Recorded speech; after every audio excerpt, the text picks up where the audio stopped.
topik kita adalah kiln. Jadi Anda sudah pernah melakukan percobaan ya menggunakan salah satu dari kiln di sini untuk membuat arang. Mungkin masih ingat ya di semester kemarin.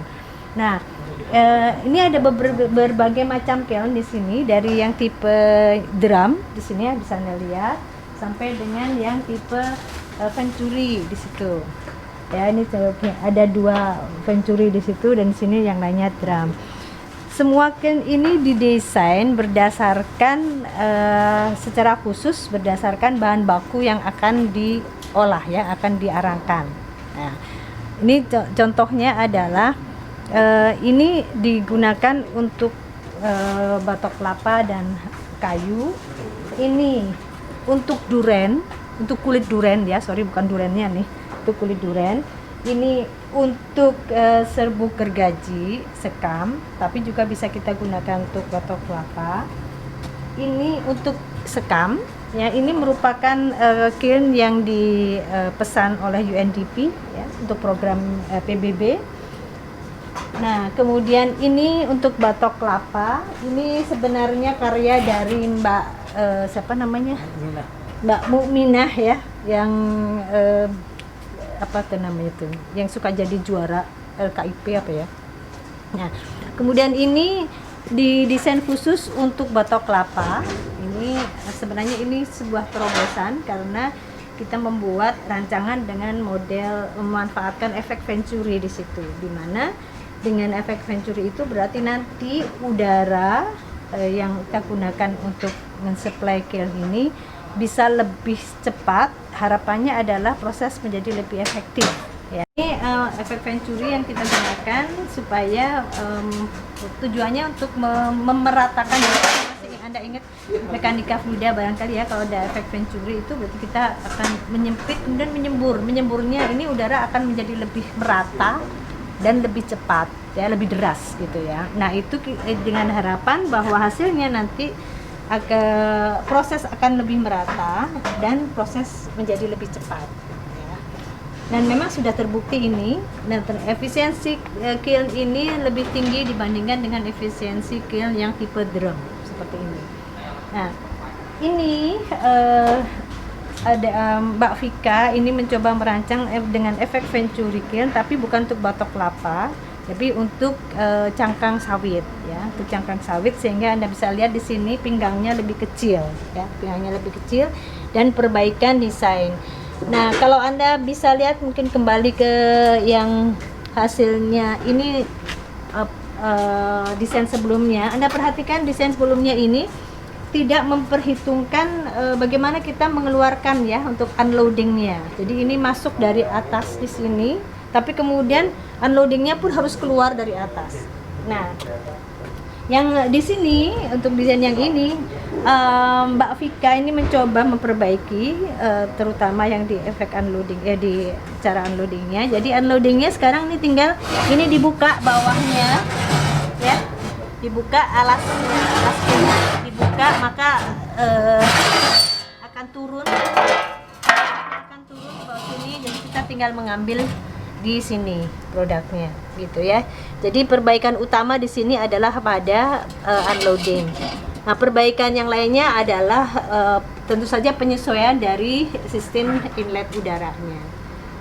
Anda bisa lihat di sini itu kalau pakai terlalu besar, ini kita menggunakan yang kecil sehingga lebih mudah. Ini just hanya untuk convenience saja.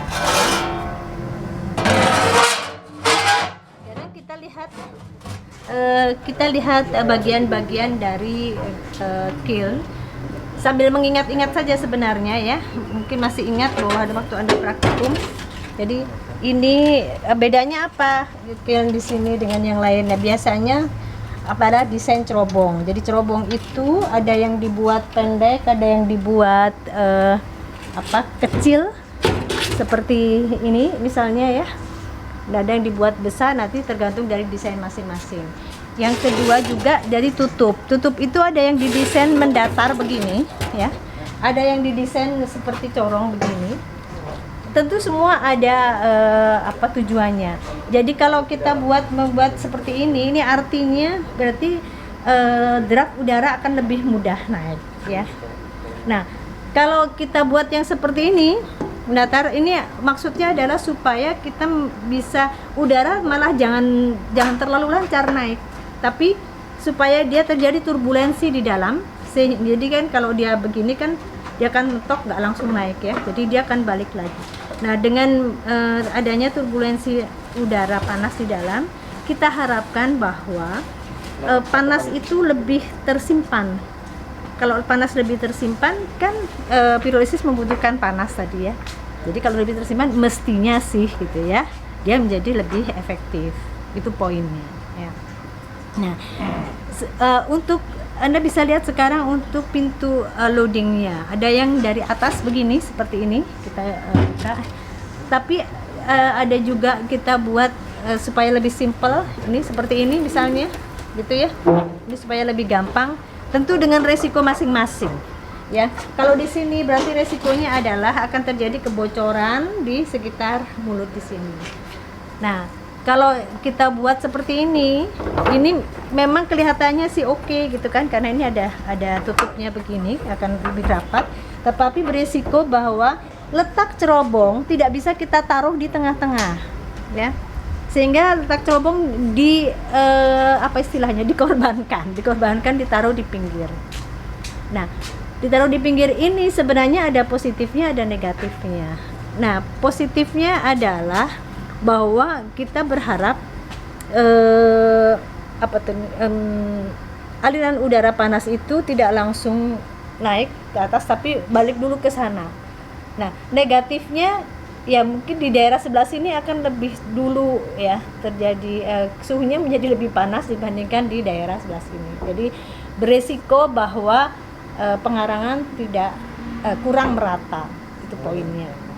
Ya, kelemahan yang kedua adalah karena di sini ada ini engsel ya, ya otomatis di sini akan ada celah. Tetapi dibandingkan dengan yang di sini, kalau kita perhatikan di sini nih kerugian celahnya ini lebih besar dibandingkan dengan kerugian yang dari celah di sini. Jadi it's better lah gitu ya, lebih bagus.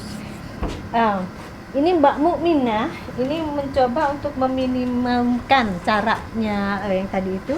Ini dibuat seperti ini, bisa Anda perhatikan. Jadi kayak tutup apa ya, toples kali ya. Sehingga di sini ada seperti ini, lalu ini bisa kita tutup. Kita tutup begini kan. Nah, ini kan mestinya harapannya kan dia kebocoran akan diminimumkan gitu ya. Oke, ini dari segi tutup. Nah, ini sama dengan tadi yang di sana. Jadi ini cerobong diminimumkan. Hanya saja di sini terlalu kecil sebenarnya kapasitasnya, karena kapasitas kecil jadi it's okay. Ini untuk kiln yang di sini, ini ada kiln yang apa ya istilahnya pesanan ya, pesanan yang khusus dirancang untuk sekam. Ini sebenarnya dirancang untuk program biochar-nya UNDP ya. Targetnya adalah menghasilkan arang sekam untuk perbaikan tanah pertanian sebenarnya ya. Nah, ini agak sedikit berbeda dengan desain yang lain, yaitu sistem suplai udara kita itu selain dari sini, dari kita juga akan mensuplai dari dasar kiln di sini. Nah, ini dasar kilnnya ini berupa dua plat begini ya. Kalau saya ini tangan saya begini, dua plat begini yang ada lubangnya. Nah, ini bisa kita atur begini. Jadi ini bisa, kalau kita mau tutup maka lubangnya akan ketutup seperti ini. Kalau kita mau buka, ini akan digeser, maka dia akan terbuka begini. Kalau 100% berarti dia akan begini lubangnya. Nah, itu ada di bawah sini. Nah, ini diatur dari ini ada tuas di sini. Ya, ini ada tuasnya nih. Nah, tuas ini yang bisa ini kita geser-geser. Nah, ini macet. ini ada terbuka, ini tertutup, ini terbuka, tertutup gitu ya. Jadi ini posisi dari ini macet karena karatan. Jadi ini bawahnya ini jadi ada tadi ya yang saya sampaikan itu. Nah, kemudian kalau sistem unloading Anda bisa lihat di sini hampir semuanya sama, yaitu di bagian bawah. Sebelum sistem unloading. Selain itu, ini kalau yang di yang di kiln ini tadi yang bagian bawah, inlet bagian bawah itu digantikan oleh ini, guys. Nah, ini lubang ini kosong, ini sebenarnya ya, ini kosong, ini bawahnya di sini nih, ini dasarnya kiln tuh di sini. Ya, ini adalah air inlet. Ya, pengaturannya gimana? Pengaturannya pakai ini di sini. Jadi ini bisa kita buka separuh penuh atau kita tutup kalau udah selesai proses. Nah, udara yang masuk ke sini akan didistribusikan oleh dasar kiln di situ. Dasar kilnnya kan ada di sajiannya, di situ berlubang-lubang. Jadi udaranya akan secara merata seperti itu. Kebayang ya kira-kira ya. Sama juga untuk di kiln seperti ini, kiln yang ini juga sama ya. Jangan lupa ya, yang berfungsi sebagai air inlet itu adalah lubang-lubang yang di bagian bawah ya. Jadi jangan berpikir bahwa yang di atas ini, misalnya yang letaknya di atas ini itu sebagai air supply. Itu sebenarnya tidak. Di sini fungsinya adalah hanya untuk membantu. Jadi ini kalau kita buka, ini kalau yang di lubang atas ini kita buka, fungsinya sebenarnya hanya untuk membantu supaya draft udara panas itu lebih cepat ya. Sedangkan ya ini di sini tidak ada, di sini ini hanya dari samping-samping saja. Mungkin sistem unloading rata-rata adalah menggunakan dari samping ya. Jadi karena badan ini kilnnya sekian, mungkin bisa dilihat ini unloadingnya bisa dari samping. Anda sudah pernah lihat itu, jangan sudah pernah menggunakan prinsip ini. Oke, saya kira itu mungkin. Terima kasih. Nah, kemudian seperti yang sudah pernah dijelaskan bahwa ini akan menghasilkan asap, dan Anda sudah merasakan sendiri pada waktu praktikum begitu tersiksanya gitu ya, kena asap. Nah, asap itu jangan dibiarkan keluar karena menjadi polusi. Jadi kita coba untuk menangkap asap itu, mungkin sudah pernah saya jelaskan. Nah, kita kondensasikan dan menjadi asap cair. Nah, ini salah satu contohnya, desainnya adalah kita gunakan kiln ini untuk membuat asap cair. Nah, ini letak saya. Ini kita gabungkan nih, cerobongnya ini kita tutup dengan yang ini, Pak. Ayo. Kita tutup dengan di belakangnya Pak Cahyo. Ya. Kita tutup dengan ini. Ya, ini enggak pas ini letaknya. Jadi ini itu ditutupkan ditangkupkan di atas ini ya, cerobong ini. Nah, jadi asap nanti akan masuk ke sini, dan ini adalah fungsinya sebagai kondensor.